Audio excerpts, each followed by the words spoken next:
Sementara itu beribu-ribu orang banyak telah berkerumun, sehingga mereka berdesak-desakan. Lalu Yesus mulai mengajar, pertama-tama kepada murid-muridnya, katanya, "Waspadalah terhadap ragi, yaitu kemunafikan orang Farisi. Tidak ada sesuatu pun yang tertutup yang tidak akan dibuka, dan tidak ada sesuatu pun yang tersembunyi yang tidak akan diketahui. Karena itu, apa yang kamu katakan dalam gelap akan kedengaran dalam terang, dan apa yang kamu bisikkan ke telinga di dalam kamar akan diberitakan dari atas atap rumah. Aku berkata kepadamu, hai sahabat-sahabatku, janganlah kamu takut terhadap mereka yang dapat membunuh tubuh dan kemudian tidak dapat berbuat apa-apa lagi. Aku akan menunjukkan kepada kamu siapakah yang harus kamu takuti. Takutilah Dia yang setelah membunuh mempunyai kuasa untuk melemparkan orang ke dalam neraka. Sesungguhnya aku berkata kepadamu, takutilah Dia. Bukankah burung pipit dijual 5 ekor 2 duit? Sungguh pun demikian, tidak seekor pun daripadanya yang dilupakan Allah. Bahkan rambut kepalamu pun terhitung semuanya. Karena itu jangan takut, karena kamu lebih berharga daripada banyak burung pipit. Aku berkata kepadamu, setiap orang yang mengakui aku di depan manusia, Anak Manusia juga akan mengakui Dia di depan malaikat-malaikat Allah.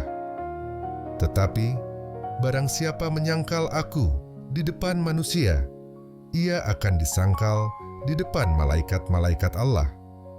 Setiap orang yang mengatakan sesuatu melawan Anak Manusia, ia akan diampuni. Tetapi, barang siapa menghujat Roh Kudus, ia tidak akan diampuni. Apabila orang menghadapkan kamu kepada majelis-majelis atau kepada pemerintah-pemerintah dan penguasa-penguasa, janganlah kamu khawatir bagaimana dan apa yang harus kamu katakan untuk membela dirimu. Sebab pada saat itu juga Roh Kudus akan mengajar kamu apa yang harus kamu katakan. Seorang dari orang banyak itu berkata kepada Yesus, "Guru, katakanlah kepada saudaraku supaya ia berbagi warisan dengan aku." Tetapi Yesus berkata kepadanya, "Saudara, siapakah yang telah mengangkat aku menjadi hakim atau pengantara atas kamu?" Katanya lagi kepada mereka, "Berjaga-jagalah dan waspadalah terhadap segala ketamakan, sebab walaupun seorang berlimpah-limpah hartanya, hidupnya tidaklah tergantung daripada kekayaannya itu." Kemudian ia mengatakan kepada mereka suatu perumpamaan. Katanya, ada seorang kaya, tanahnya berlimpah-limpah hasilnya. Ia bertanya dalam hatinya, apakah yang harus aku perbuat, sebab aku tidak mempunyai tempat di mana aku dapat menyimpan hasil tanahku. Lalu katanya, inilah yang akan aku perbuat. Aku akan merombak lumbung-lumbungku, dan aku akan mendirikan yang lebih besar, dan aku akan menyimpan di dalamnya segala gandum dan barang-barangku. Sesudah itu aku akan berkata kepada jiwaku, jiwaku, ada padamu banyak barang, tertimbun untuk bertahun-tahun lamanya. Beristirahatlah, makanlah, minumlah, dan bersenang-senanglah. Tetapi firman Allah kepadanya, hai engkau orang bodoh, pada malam ini juga jiwamu akan diambil daripadamu, dan apa yang telah kau sediakan, untuk siapakah itu nanti? Demikianlah jadinya dengan orang yang mengumpulkan harta bagi dirinya sendiri, jikalau ia tidak kaya di hadapan Allah.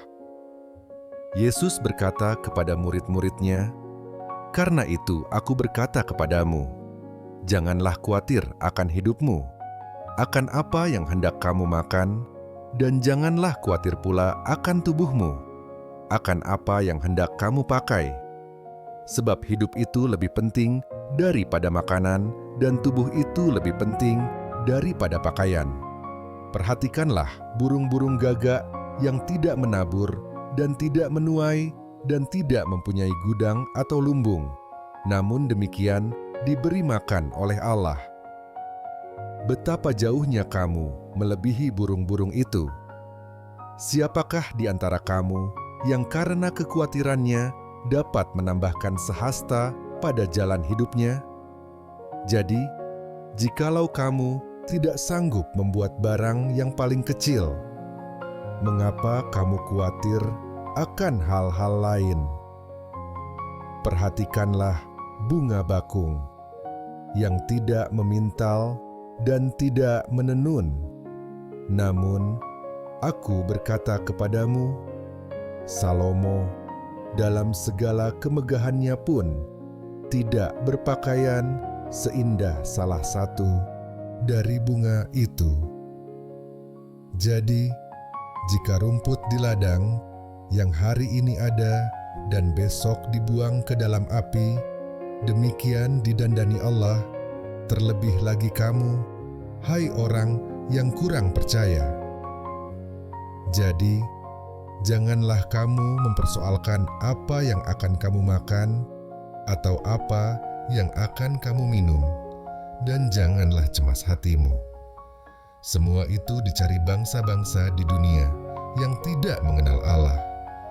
Akan tetapi Bapamu tahu bahwa kamu memang memerlukan semuanya itu.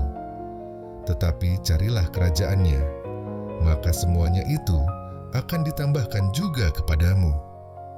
Janganlah takut, hai kamu kawanan kecil, karena Bapamu telah berkenan memberikan kamu kerajaan itu.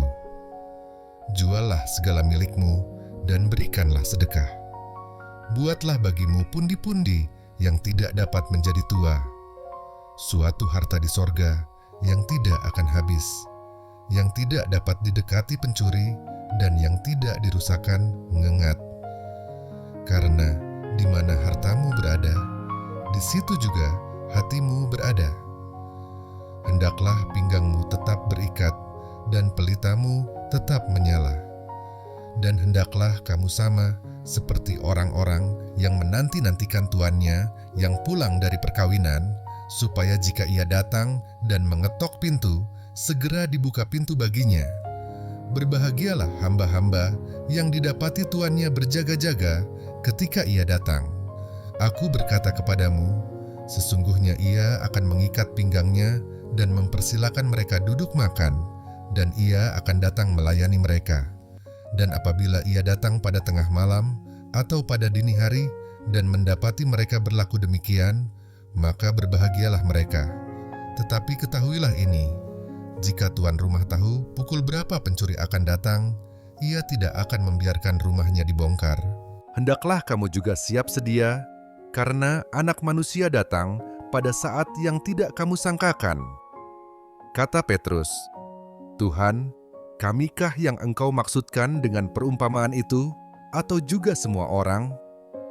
Jawab Tuhan, jadi siapakah pengurus rumah yang setia dan bijaksana yang akan diangkat oleh tuannya menjadi kepala atas semua hambanya untuk memberikan makanan kepada mereka pada waktunya? Berbahagialah hamba yang didapati tuannya melakukan tugasnya itu ketika tuannya itu datang. Aku berkata kepadamu, sesungguhnya tuannya itu akan mengangkat dia menjadi pengawas segala miliknya. Akan tetapi, jikalau hamba itu jahat dan berkata di dalam hatinya, Tuanku tidak datang-datang, lalu ia mulai memukul hamba-hamba laki-laki dan hamba-hamba perempuan, dan makan, minum, dan mabuk, maka tuan hamba itu akan datang pada hari yang tidak disangkakannya, dan pada saat yang tidak diketahuinya, dan akan membunuh dia dan membuat dia senasib dengan orang-orang yang tidak setia. Adapun hamba yang tahu akan kehendak tuannya, tetapi yang tidak mengadakan persiapan atau tidak melakukan apa yang dikehendaki tuannya, ia akan menerima banyak pukulan. Tetapi barang siapa tidak tahu akan kehendak tuannya dan melakukan apa yang harus mendatangkan pukulan, ia akan menerima sedikit pukulan. Setiap orang yang kepadanya banyak diberi, daripadanya akan banyak dituntut, dan kepada siapa yang banyak dipercayakan, daripadanya akan lebih banyak lagi dituntut. Aku datang untuk melemparkan api ke bumi, dan betapakah aku harapkan api itu telah menyala. Aku harus menerima baptisan, dan betapakah susahnya hatiku sebelum hal itu berlangsung. Kamu menyangka bahwa aku datang untuk membawa damai di atas bumi? Bukan. Kataku kepadamu, bukan damai, melainkan pertentangan. Karena mulai dari sekarang akan ada pertentangan antara 5 orang di dalam satu rumah. 3 melawan 2, dan 2 melawan 3. Mereka akan saling bertentangan, ayah melawan anaknya laki-laki, dan anak laki-laki melawan ayahnya, ibu melawan anaknya perempuan, dan anak perempuan melawan ibunya. Ibu mertua melawan menantunya perempuan, dan menantu perempuan melawan ibu mertuanya. Yesus berkata pula kepada orang banyak, "Apabila kamu melihat awan naik di sebelah barat, segera kamu berkata, 'Akan datang hujan,' dan hal itu memang terjadi. Dan apabila kamu melihat angin selatan bertiup, kamu berkata, 'Hari akan panas terik,' dan hal itu memang terjadi. Hai orang-orang munafik, rupa bumi dan langit kamu tahu menilainya. Mengapakah kamu tidak dapat menilai zaman ini? Dan mengapakah engkau juga tidak memutuskan sendiri apa yang benar? Sebab, jikalau engkau dengan lawanmu pergi menghadap pemerintah, berusahalah berdamai dengan dia selama di tengah jalan, supaya jangan engkau diseretnya kepada hakim, dan hakim menyerahkan engkau kepada pembantunya, dan pembantu itu melemparkan engkau ke dalam penjara. Aku berkata kepadamu, engkau tidak akan keluar dari sana sebelum engkau membayar hutangmu sampai lunas.